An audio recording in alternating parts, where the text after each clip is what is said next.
அன்பான நேயர்களே வணக்கம். நான் உங்கள் டாக்டர் JN செல்வன், எண் கணித நிபுணர். பல விஷயங்களை பல முறை நம்ம பல சேனல்களில் பகிர்ந்து கொண்டுள்ளோம். இப்பொழுது இந்த 2026 எலெக்ஷன்ல ஒரு பிரபலமான அரசியல் தலைவர், அவருடைய கட்சி எப்படி அதனுடைய வெற்றி வாய்ப்பை பெறப்போகிறது அப்படின்றத முழுமையா பார்ப்போம். இயற்கை தனக்கு அளித்த வரத்தை, தரமான வாய்ப்பை பயன்படுத்திக்கிறாம தட்டி கழிச்சுறாரு இவர். ஒரு தன்னலமற்ற தலைவர் அப்படின்னு கூட சொல்லலாம். பணத்தை கொடுத்து ஓட்டு வாங்கி அதை நான் ஜெயிக்க வேண்டியதில்லை, அந்த பிச்சை தேவையில்லை அப்படின்னு கான்பிடண்டா சொல்றாரு. அதுவும் நல்லதுதான்.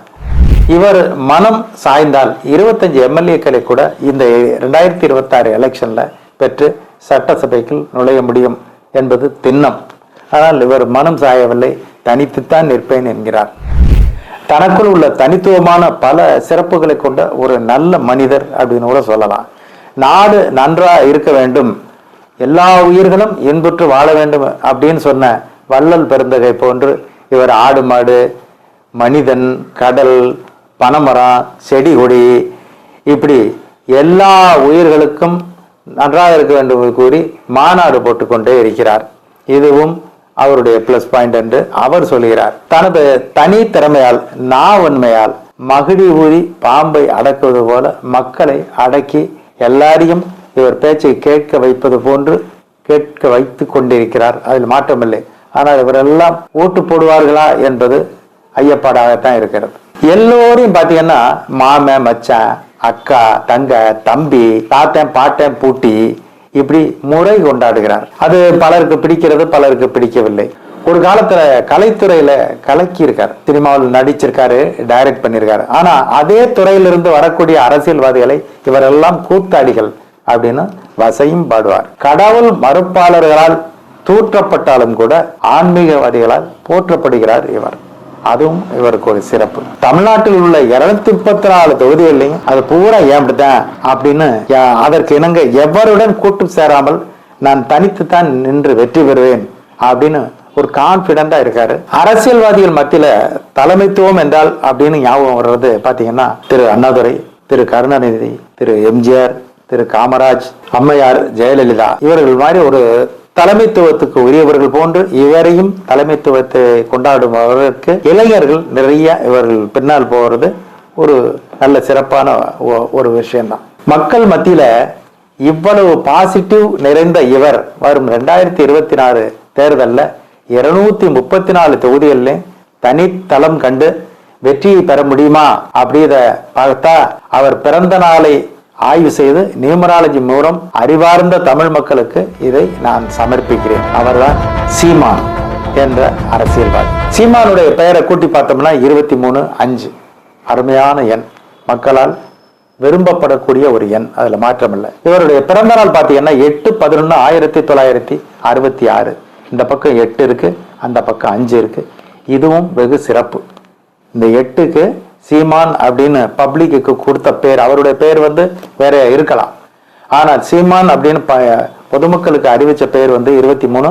இந்த 8ஆம் எண்ணுக்கு ஏற்ப அது 5ஆம் எண்ணில் இருக்கிறது. ஒரு அளப்பரிய ஆற்றல் மிகுந்த ஒரு எண். கட்சியினுடைய பெயர் பார்த்தீங்கன்னா நாம் தமிழர் கட்சி. இது 43 7ஆம் எண்ணில் வரும். இந்த 7 அப்படின்னால சாக்ரிஃபைஸ் தான், தன்னை ஒப்பு கொடுக்கக்கூடிய ஒரு எண். அது 25 ஒப்பு கொடுத்த ஜீசஸ் பிறந்த நாள் பாத்தீங்கன்னா 25 தான். அது மாதிரி பிறருக்காக அர்ப்பணிக்கக்கூடிய ஒரு எண் தான். இவர் பாத்தீங்கன்னா சிவகங்கை மாவட்டத்துல இளையாங்குடிக்கு பக்கத்துல அரணையூர் அப்படின்ற ஒரு குக்கிராமத்துல, சின்ன கிராமம், 40-50 வீடுகள் தான் இருக்கு. அந்த ஊர்ல பிறந்தவர். சினிமா டைரக்டர், நடிகர், அரசியல்வாதி அப்படின்னு பல அரிதாரங்களை இவர் பூசிக்கொண்டு மக்களுக்கு தன்னை தெரிவித்துக் கொண்டார். எவரையும் பின்பற்றாமல் தனக்குன்னு ஒரு தனி பாதையை வகுத்து கொண்டவர் இவர். அந்த திறமை அவருக்கு மிக அதிகம். யாரையும் ஃபாலோ பண்ணிப்போம், அந்த கட்சிக்காரரை பண்ண, இந்த கட்சிக்காரரை பண்ண, இந்த தலைமை ஏற்றேன் அப்படின்னு இவர் போக விரும்ப மாட்டார். இவர் கட்சிக்கு வர்ற தேர்தல் தேதி வெற்றிக்கு வழிகாட்டுமா அப்படின்றத பார்ப்போம்.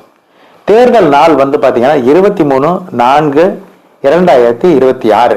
இந்த 23/5 இவருடைய பேருடைய கூட்டுத்தொகை போன்று வருகிறது. அது ஒரு சிறப்பு. பின்னால கூட்டி பார்த்தா 23/4/2026 19 1 9 கலந்த 1ஆம் எண். இந்த 1ஆம் எண் வந்து இந்த 8ஆம் எண்ணுக்கு அவ்வளவாக ஒத்து போவதில்லை. அது ஒரு மைனஸா இருக்கு. தேர்தல் தேதியே இவருக்கு மைனஸ். ஒட்டுமொத்தமா 234 தொகுதியில நிக்கிற அந்த 9ஆம் எண்ணும் மைனஸ். வாக்கு எண்ணிக்கையை பார்த்தா 4/5/2026 வாக்கு எண்ணிக்கை நடைபெறுகிறது. அதையெல்லாம் கூட்டினா 19 மீண்டும் அந்த 1ஆம் எண்ணிலே வருது. அதுவும் இவருக்கு சார்பாக இல்லை. சீமான் நிற்கக்கூடிய தொகுதி காரைக்குடி. இது சிறப்பா தான் தெரியுது. 20 கூட்டுத்தொகை. இந்த 2ஆம் எண் வந்து சீமானுக்கு இந்த 8ஆம் எண்காரர்களுக்கு ஒரு நல்ல ஒரு பப்ளிசிட்டியை கொடுக்கும். கண்டிப்பாக அந்த ஒரு பாசிட்டிவ் இருக்கு. ஒட்டு மொத்தமா 234 அப்படின்னு கூட்டினா 9. இந்த தொகுதியில் சீமான் ஆட்களை அவரின் கட்சி சார்பாக நிற்க வைப்பதே நியூமராலஜியின் தத்துவப்படி மிகப்பெரிய பின்னடைவை தருகிறது. அதாவது 234 தொகுதியிலையும் நிற்க வைப்பேன், என்னுடைய ஒரே கட்சி நிற்கும் அப்படின்னு சொல்றது அவருக்கு பின்னடைவை தரும் அப்படின்னு சொல்றேன். ஏன்னா இவருடைய பிறந்த தேதியான 8க்கு சார்பற்ற எண் 234 கூட்டினா 9 வருது. இவருக்கு மொத்தமா பாத்தீங்கன்னா 1ஆம் எண்ணும் 9ஆம் எண்ணும் அறவே ஒத்து வராது. அதனாலதான் ஸ்ட்ராங்கா நம்ம சொல்ல முடியும். தேர்தல் நாளுடைய கூட்டு எண் வந்து 1. அதுவும் அவருக்கு சரியா இல்ல. வாக்கு எண்ணிக்கையினுடைய நாட்களினுடைய கூட்டு எண்ணும் 1. இதுவும் அவருக்கு சிறப்பில்லை. தேர்தல் தேதி மட்டும் 23 வர்றதுனால சற்று ஆறுதல் அளிக்கிறது. இதனால ஒவ்வொரு தொகுதியிலையும் குறைஞ்சபட்சமாக, அதாவது நம்ம வந்து அவரை எப்படி எடுத்துக்கிட்டோம்னா அவருடைய பிறந்த தேதி, அவருடைய பெயருடைய எண்கள், இந்த நியூமராலஜியினுடைய தத்துவப்படி தான் நம்ம பேசிட்டு இருக்கோம். யாரும் நமக்கு வேண்டியவரோ வேண்டாதவரோ இல்லை. அனைவருமே நமக்கு வேண்டியவர்கள். எல்லோரும் தமிழ்நாட்டில் இருக்கக்கூடியவர்கள். இதனால ஒவ்வொரு தொகுதியிலையும் குறைஞ்சபட்சமா 7000 இருந்து 13,000 ஓட்டுகள் வரை இவர் தன்னுடைய வேட்பாளர்கள் மூலம் பெற முடியும் அப்படின்றது எனக்கு தெரியுது. ஏன்னா இந்த 23 அப்படின்ற இந்த தேர்தல் தேதி அவருக்கு இந்த வாக்குகளை வாங்கி தரும். சீமான் வந்து சற்று சிந்தித்து செயல்பட்டிருந்தால் 17 இருந்து 23 எம்எல்ஏக்களை இந்த எலெக்ஷன்லயே பெற்றிருக்க நிறைய வாய்ப்பு இருக்கு. ஆனா அந்த பிறந்த தேதி அவருக்கு தர தயாரா இருந்தும் கூட அதை அவாய்ட் பண்ணியிருக்காரு. அது அவருடைய சொந்த விருப்பத்தை பொறுத்து. இதனால என்ன ஆகுது அப்படின்னா தொண்டர்கள் துவண்டு போகாமல் இருக்க வேண்டும். தொண்டர்கள் நிச்சயமாக துவலும் வாய்ப்புகளை இந்த எலெக்ஷன் அவருக்கு கொடுக்க நிறைய வாய்ப்பு இருக்கு. மொத்தத்துல தொண்டர்களை துவண்டு போகாமல் இவர் இருக்க வைப்பதற்கு முயற்சிக்க வேண்டும். 234 வெரி ரேர். இவருக்கு கிடைக்க வாய்ப்பு ரொம்பவே குறைவா இருக்கு. நாம் வந்து இவரை பற்றி இவ்வளவு விமர்சனங்கள் சொன்னது இவர் பேரில் உள்ள அபிமானமின்மை அப்படின்றதெல்லாம் இல்லை, நியூமராலஜி படி சொல்லியிருக்கோம். அதனால இந்த ரிசல்ட்டை நீங்க வந்து வரும் அந்த வாக்கு எண்ணிக்கை நாள் அன்றைக்கு தெரிய வரும். மீண்டும் சந்திப்போம். நன்றி, வணக்கம்.